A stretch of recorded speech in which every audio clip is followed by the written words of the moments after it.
Mesdames et messieurs, inconditionnels de Dabarou TV, chers internautes, bonjour. Un nouveau jour se lève et Bénin Dabarou Tour se poursuit. Nous sommes dans le département du Mono, nous sommes à Bopa. Bopa, cette belle cité qui nous offre un relief très agréable. Nous sommes avec l'autorité communale de Bopa. Avec lui, comme nous en avons pris l'habitude depuis quelques jours, nous allons aborder plusieurs questions. La décentralisation, la réforme du secteur de la décentralisation, nous allons également découvrir la commune de Bopa à travers ses ressources naturelles, à travers ses atouts, pour que vous, investisseurs, vous puissiez venir dans cette commune pour investir. Monsieur le maire de la commune de Bopa, c'est un honneur pour nous d'être reçus. Bonjour. Bonjour.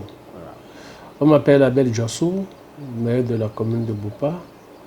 La commune de Bopa est une vieille sous-préfecture qui englobait deux communes, c'est-à-dire la commune de Huyogbe aujourd'hui et la commune de Bopa. La commune de Bopa est située à l'ouest par la commune de Kome, la commune de Huyogbe, au nord par la commune de Lokossa, de Dogbo et de Lalo. Au sud d'ici, par le lac Aïmé, qui fait frontière avec la commune de Pamassé et la commune de Dalada. Donc, la commune de Bopa compte 7 arrondissements pour une superficie de 365 km², avec une population qui avoisine aujourd'hui les 100 000 habitants. Merci beaucoup, monsieur le maire, pour cette belle présentation de votre commune. Dites-nous, lorsqu'un investisseur étranger ou béninois voudrait venir s'installer à Bopa, quels sont les atouts qui pourront l'amener à choisir Bopa pour son investissement? Cette belle cité qu'est la commune de Bopa est une cité touristique. Oui. De par d'abord son relief, de par ses infrastructures hôtelières. Okay. Et nous avons Posatomé qui est là, où il y a l'eau minérale de Posatomé qui est là. Oui. Il y a le belvédère de Bopa, il y a nos forêts sacrées et il y a nos terres noires. Oui. Et qui constitue aussi un attrait touristique important. On peut y venir faire du patinage et tout ce que vous voulez. Oui. Et des terres agricoles ici à Bopa qui sont très très riches. Et je crois que rien que ça là, si quelqu'un vient à Bopa investir, c'est une cité déjà vierge et qui ne connaît pas beaucoup de développement. Et nous avons notre grand marché de Lobogor, un grand marché qu'on veut aussi construire à Bopa ici, ce qui fait que celui qui vient à Bopa aujourd'hui et qui veut investir trouvera quand même son compte. Son compte. Et nous sommes là-dessus, nous nous battons depuis qu'on est là pour que Bopa retrouve son attrait d'antan. Vous savez, c'était un carrefour de beaucoup de firmes, John Wold, et puis d'autres firmes qui étaient à Bopa ici d'antan. Et il y avait beaucoup de poissons dans le lac, où tout le monde venait. Il n'y avait même pas le marché de Comé en ce moment. Et tout le monde venait s'approvisionner au bord du lac avec notre icône musicale internationale et béninoise, Gégé Viqué, qui a séjourné ici et qui est d'ici, où déjà le 10 mai prochain, nous pensons quand même fêter ces 10 ans de décès et pour apprendre à la communauté que oui, il y a quelqu'un qui avait vécu ici, qui a fait beaucoup de choses pour le Bénin. Merci beaucoup, monsieur le maire. Nous allons aborder le sujet de cet entretien, la réforme du secteur de la décentralisation. Cette réforme qui, au départ, a fait couler beaucoup d'encre et de salive, parce que, tel que miroité par les uns et les autres, c'est que on arrachait le pouvoir au maire, les secrétaires exécutifs qui venaient arracher le pouvoir au maire, arracher le budget au maire. Vous, en tant que maire, et anciennement ordonnateur du budget qui ne l'est plus avec la réforme, comment vous avez reçu cette réforme en tant que maire de Bopa? En tant que maire de Bopa, cette réforme pour nous est la bienvenue parce que Nous, on venait d'arriver. On n'avait pas vu d'autres choses que ce que nous sommes venus voir. Et quand nous sommes venus, il n'y avait pas aussi grand-chose. Il n'y avait que de maigres ressources qui étaient là. Et le maire a fait a ordonné quelques ressources pour le développement de la commune. Il n'y avait même pas en 2021, Bopa n'avait pas reçu son FADEC. Donc vous comprenez avec moi qu'il n'y avait pas un budget que vous gérez en tant que tel. Que le maire avait géré en tant que tel. Et que c'est seulement en 2022 que les choses sont arrivées. Et les secrétaires exécutifs se sont mis à l'œuvre pour faire ces choses-là. Moi, je crois que pour nous, à Bopa, c'est un grand soulagement. D'accord. Nous avons déjà pris à bras le corps cette réforme que nous sommes en train vraiment d'intégrer. Vous savez, toute réforme a des hauts et des bas. Absolument. Pour le moment, cette réforme ne nous a pas correctement éprouvé pour qu'on dise que la réforme est mauvaise. Pour nous, elle est bienvenue puisque les charges qui pesaient sur le maire ont été reversées au niveau du secrétaire exécutif aujourd'hui qui fait le travail et je crois qu'il le fait très bien. Et ici, on n'a pas de problème particulier par rapport à cette réforme, sinon que nous sommes en train de voir la réforme, nous sommes dedans et nous devons faire tout faire pour accompagner cette réforme-là. D'accord. Alors, monsieur le maire, j'ai bien envie de demander comment se fait la collaboration avec votre secrétaire exécutif qui, même si vous dites, vous avez accueilli la réforme, est-ce que tout se passe bien? Parce qu'ailleurs, vous n'êtes pas sans le savoir, ailleurs, c'est pas évident, il y a eu des grincements de dents, il y en a même eu qui ont été limogés en ce qui concerne les secrétaires exécutifs. Chez vous ici, comment ça se fait la collaboration? Oh, la collaboration, je crois que, vous savez, quand vous êtes un père de famille et que vous prenez une nouvelle femme, il y a toujours des problèmes de co-épouse. Ah oui. Qu'on gère. Qu'on gère toujours.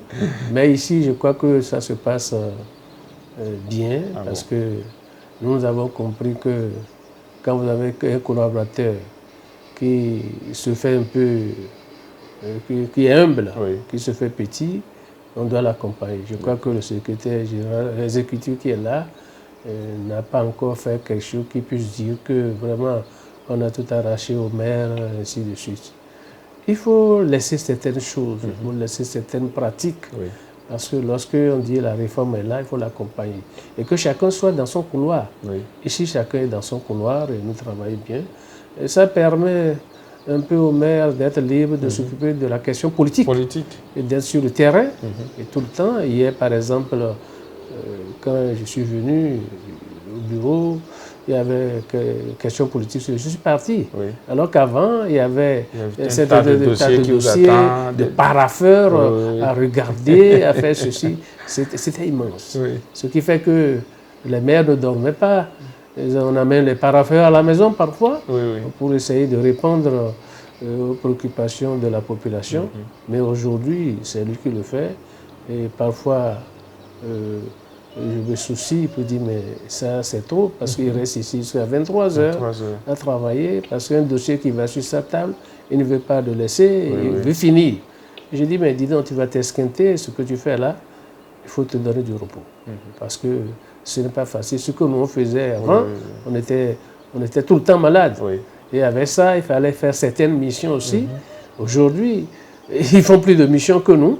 Et nous sommes là à leur dire, bon, allez-y, et travaillez. Et nous avons le conseil de supervision qui est là pour les contrôler par mois et puis en fin d'année pour voir ce que la réforme a donné. Et je crois que pour le moment, on suit et c'est bien déjà pour nous ici à Bopa. D'accord, c'est bien pour vous à Bopa. Est-ce qu'il y a déjà des résultats que vous notez en termes de gestion administrative, en termes de célérité de traitement des dossiers, en termes de mobilisation des ressources, en termes de... Je sais pas, est-ce qu'il y a déjà des fruits de cette réforme à Bopa? On ne peut pas dire qu'il n'y a pas de fruits. Il y a déjà des fruits. Parce que lorsque vous savez vous prendre, lorsque une nouvelle équipe arrive, je crois que forcément il y a des résultats. Et je vois déjà que l'équipe que le SC dirige bouge beaucoup. D'accord. Avant, je peux vous dire qu'à 17h ici, ou bien à l'heure du départ pour la maison, si vous faites plus de 2 minutes ici, vous venez, vous ne trouvez plus personne au dehors. Mais aujourd'hui, tout le monde est parti. Mais aujourd'hui, j'ai le plaisir de voir que même après l'heure, des gens sont là, parce que le SCL a dit vous ne partez pas, vous devez finir tel acte avant de partir. Je crois que déjà, à ce niveau-là, c'est déjà un résultat. Maintenant, au niveau de la mobilisation des ressources propres, c'est notre défi. Et c'est notre défi premier ici, parce que avant le marché, le seul marché qu'on a, qui est un grand marché, le marché de Lubogo, ne donnait pas grand-chose. Mais à son arrivée avec les réformes qu'il a pu mettre dans ce marché, et je crois qu'aujourd'hui, on a un peu de ressources là. Il y a aussi d'autres secteurs que nous n'avons pas pu explorer dans le temps, mais aujourd'hui, il est dans tous ces secteurs-là et ça va un peu. On ne peut pas dire que tout va pour le mieux, mais je crois qu'aujourd'hui, Bopa peut dire que le SE qu'il a, avec l'équipe qu'il conduit, ils sont en train de faire de belles choses, surtout dans la mobilisation des ressources propres. D'accord. Merci, monsieur le maire. Nous sommes malheureusement à la fin de cet entretien.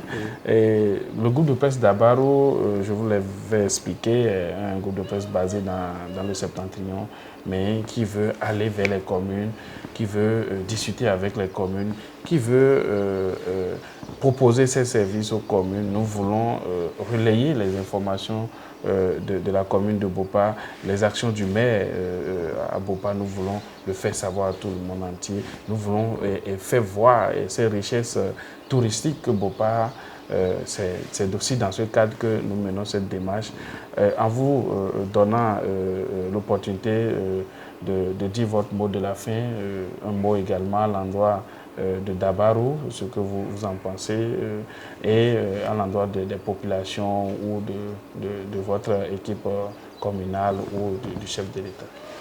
Je voudrais remercier le groupe Dabaro d'avoir pensé à Bopa et de venir jusqu'à nous pour relayer les informations qui concernent les atouts touristiques et économiques de Bopa. Et cela veut dire que c'est un groupe de presse national qui veut que le Bénin se développe. Et je voudrais aussi, si tout cela était possible, c'est grâce au chef de l'État qui a fait une réforme dans le secteur de la décentralisation, qui fait aujourd'hui que les communes sont vues autrement. Et le groupe de presse d'Abaro a voulu faire comprendre à la population ce qui se fait dans chaque commune. Et je voudrais vous remercier ce groupe-là. Le mot de fin que je vais dire, c'est que Bopa, comme je l'ai dit à l'entame, a une vieille sous-préfecture qui a besoin des infrastructures. Et les infrastructures les plus importantes qui nous manquent à Bopa aujourd'hui, c'est la voie. La voie, il faut l'ouverture des voies. L'ouverture des voies sur la terre noire. Et les deux voies principales que nous avons, et qui fera demain que Bopa redeviendra un carrefour du département du Mono, c'est-à-dire la voie Bopa, Lubogo, Dogo, et puis la voie Bopa, Djidjazon Alada, la voie Djidjazon Lalo. Si ces deux voies, si ces deux infrastructures qui sont même déjà dans le programme du gouvernement, si ces deux voies venaient être ouvertes, Bopa redeviendra un carrefour et Bopa va redorer son blason d'antan qui fait que Bopa était un carrefour, Bopa était un site touristique où tout le monde enviait. Et j'ai envie de dire que le grand chanteur, lorsqu'il chantait en ce moment, en disant « Il est vrai de voguer sur le lac Caïmé », c'était une belle victoire de la nation que tout le monde adorait. Il avait du poisson et le chef de l'État a entrepris aussi de draguer le lac Caïmé. On a quelques résultats sur le lac aujourd'hui où le poisson commence à venir. Et je crois que c'est une très très belle initiative. Et je remercie encore le chef de l'État pour avoir fait cette réforme qui aujourd'hui va pour le mieux parce qu'il n'y a pas de réforme sans problème. Aucune réforme n'est à 100% juste. Mais tout ce qui n'est pas bon dans cette réforme, avec le temps, le gouvernement finira par les corriger pour que les communes se développent à merveille. Merci beaucoup, monsieur le maire. Merci de nous avoir reçus. Merci. Mesdames et messieurs, chers internautes, c'est la fin de cet entretien avec le maire de la commune de Bopa. Merci de nous avoir suivis et à la prochaine étape.